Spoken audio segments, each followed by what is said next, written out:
Chapter 32. The Pass List is Out. With the end of June came the close of the term and the close of Miss Stacy's rule in Avonlea school. Anne and Diana walked home that evening feeling very sober indeed. Red eyes and damp handkerchiefs bore convincing testimony to the fact that Miss Stacy's farewell words must have been quite as touching as Mr. Phillips had been under similar circumstances 3 years before. Diana looked back at the schoolhouse from the foot of the spruce hill and sighed deeply. "It does seem as if it was the end of everything, doesn't it?" she said dismally. "You oughtn't to feel half as badly as I do," said Anne, hunting vainly for a dry spot on her handkerchief. "You'll be back again next winter, but I suppose I've left the dear old school forever. If I have good luck, that is. It won't be a bit the same. Miss Stacy won't be there, nor you, nor Jane, nor Ruby, probably. I shall have to sit all alone, for I couldn't bear to have another deskmate after you. Oh, we have had jolly times, haven't we, Diana? It's dreadful to think they're all over." 2 big tears rolled down by Diana's nose. "If you would stop crying, I could," said Anne imploringly. "Just as soon as I put away my hanky I see you brimming up, and that starts me off again. As Mrs. Lynde says, if you can't be as cheerful as you can. After all, I dare say I'll be back next year. This is one of the times I know I'm not going to pass. They're getting alarmingly frequent." "Why, you came out splendidly in the exams Miss Stacy gave." "Yes, but those exams didn't make me nervous. When I think of the real thing you can't imagine what a horrid, cold, fluttery feeling comes around my heart. And then my number is 13, and Josie Pye says it's so unlucky. I am not superstitious, and I know it can make no difference, but I still wish it wasn't 13. "I do wish I was going in with you," said Diana. "Wouldn't we have a perfectly elegant time? But I suppose you'll have to cram in the evenings." "No.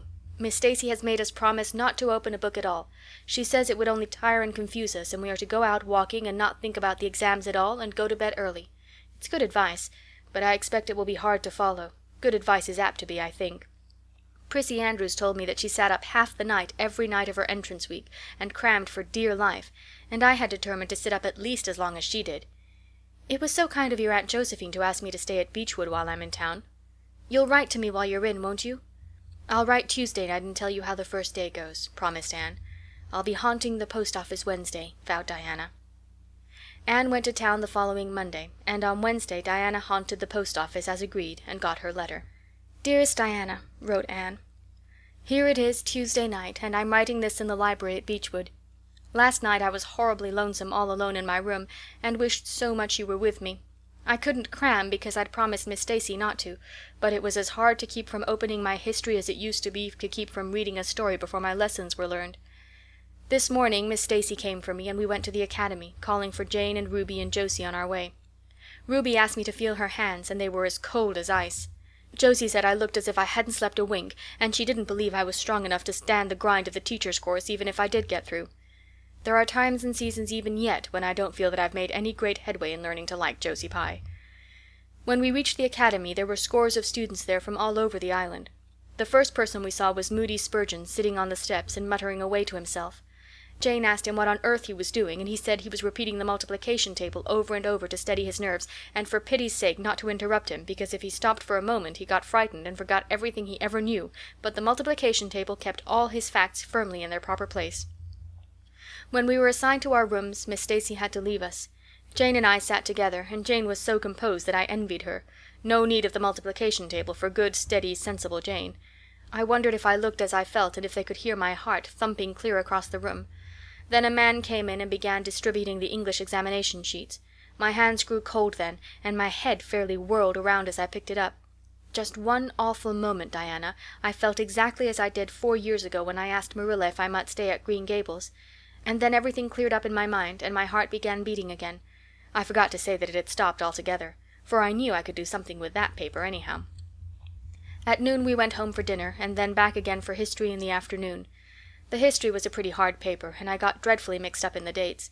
Still, I think I did fairly well today. But oh, Diana, tomorrow the geometry exam comes off, and when I think of it, it takes every bit of determination I possess to keep from opening my Euclid. If I thought the multiplication table would help me any, I would recite it from now till tomorrow morning. I went down to see the other girls this evening. On my way I met Moody Spurgeon wandering distractedly around. He said he knew he had failed in history, and he was born to be a disappointment to his parents, and he was going home on the morning train, and it would be easier to be a carpenter than a minister anyhow. I cheered him up and persuaded him to stay to the end, because it would be unfair to Miss Stacy if he didn't. Sometimes I have wished I was born a boy, but when I see Moody Spurgeon I'm always glad I'm a girl and not his sister.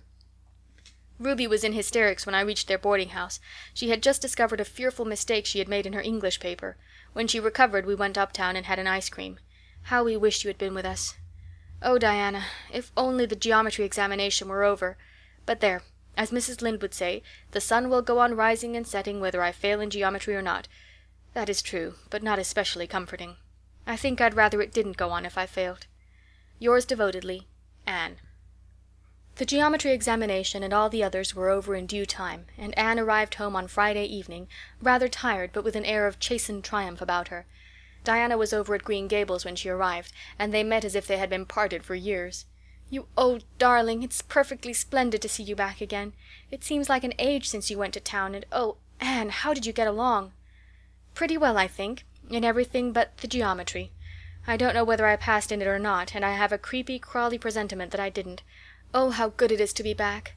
Green Gables is the dearest, loveliest spot in the world." "How did the others do?" "The girls say they know they didn't pass, but I think they did pretty well. Josie says the geometry was so easy a child of 10 could do it. Moody Spurgeon still thinks he failed in history, and Charlie says he failed in algebra. But we don't really know anything about it, and won't until the pass list is out. That won't be for a fortnight. Fancy living a fortnight in such suspense. I wish I could go to sleep and never wake up until it is over." Diana knew it would be useless to ask how Gilbert Blythe had fared, so she merely said, "Oh, you'll pass all right, don't worry." "I'd rather not pass at all than not come out pretty well up on the list," flashed Anne, by which she meant, and Diana knew she meant, that success would be incomplete and bitter if she did not come out ahead of Gilbert Blythe. With this end in view Anne had strained every nerve during the examinations. So had Gilbert. They had met and passed each other on the street a dozen times without any sign of recognition, and every time Anne had held her head a little higher, and wished a little more earnestly that she had made friends with Gilbert when he asked her, and vowed a little more determinedly to surpass him in the examination. She knew that all Avonlea junior was wondering which would come out first. She even knew that Jimmy Glover and Ned Wright had a bet on the question, and that Josie Pye had said there was no doubt in the world that Gilbert would be first, and she felt that her humiliation would be unbearable if she failed. But she had another and nobler motive for wishing to do well. She wanted to pass high for the sake of Matthew and Marilla, especially Matthew. Matthew had declared to her his conviction that she would beat the whole island. That, Anne felt, was something it would be foolish to hope for, even in the wildest dreams. But she did hope fervently that she would be among the first 10 at least, so that she might see Matthew's kindly brown eyes gleam with pride in her achievement. That, she felt, would be a sweet reward indeed for all her hard work and patient grubbing among unimaginative equations and conjugations.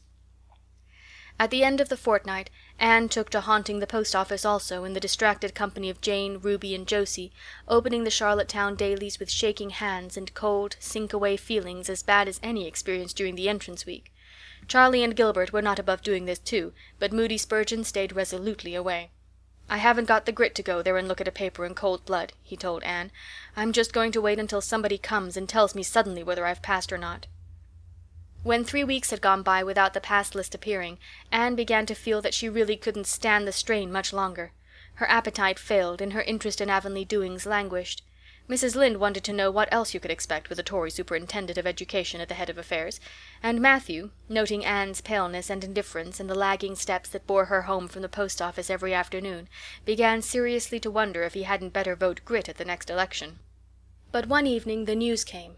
Anne was sitting at her open window, for the time forgetful of the woes of examinations and the cares of the world, as she drank in the beauty of the summer dusk, sweet-scented with flower breaths from the garden below, and sibilant and rustling from the stir of poplars.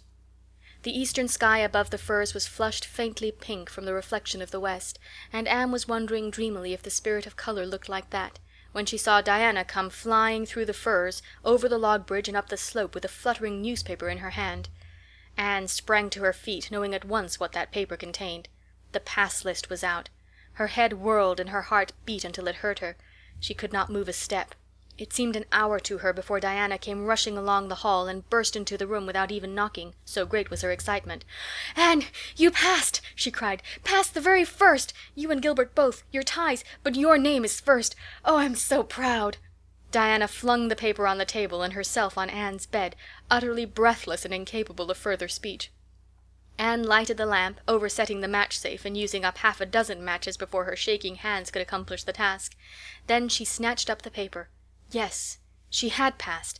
There was her name at the very top of a list of 200. That moment was worth living for. "You did just splendidly, Anne," puffed Diana, recovering sufficiently to sit up and speak, for Anne, starry-eyed and rapt, had not uttered a word.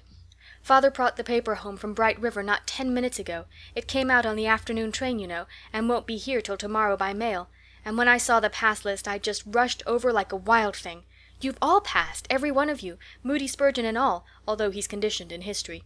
Jane and Ruby did pretty well. They're halfway up, and so did Charlie. Josie just scraped through with 3 marks to spare, but you'll see she'll put on as many airs as if she'd led. Won't Miss Stacy be delighted? Oh, Anne, what does it feel like to see your name at the head of a pass list like that? If it were me, I know I'd go crazy with joy. I'm pretty near crazy as it is, but you're as calm and cool as a spring evening." "I'm just dazzled inside," said Anne. "I want to say 100 things and I can't find words to say them in. I never dreamed of this. Yes, I did too, just once. I let myself think once, what if I should come out first? Quakingly, you know, for it seemed so vain and presumptuous to think I could lead the island. Excuse me a minute, Diana. I must run right out to the field to tell Matthew. Then we'll go up the road and tell the good news to the others." They hurried to the hayfield below the barn where Matthew was coiling hay, and, as luck would have it, Mrs. Lynde was talking to Marilla at the lane fence. "Oh, Matthew," exclaimed Anne, "I've passed, and I'm first, or one of the first. I'm not vain, but I'm thankful." "Well, now, I always said it," said Matthew, gazing at the pass list delightedly. "I knew you could beat them all easily." "You've done pretty well, I must say," said Marilla, trying to hide her extreme pride in Anne from Mrs. Rachel's critical eye. But that good soul said heartily, "I just guess she has done well, and far be it from me to be backward in saying it. You're a credit to your friends, Anne, that's what, and we're all proud of you." That night Anne, who had wound up the delightful evening with a serious little talk with Mrs. Allan at the manse, knelt sweetly by her open window in a great sheen of moonshine and murmured a prayer of gratitude and aspiration that came straight from her heart. There was in it thankfulness for the past and reverent petition for the future, and when she slept on her white pillow her dreams were as fair and bright and beautiful as maidenhood might desire.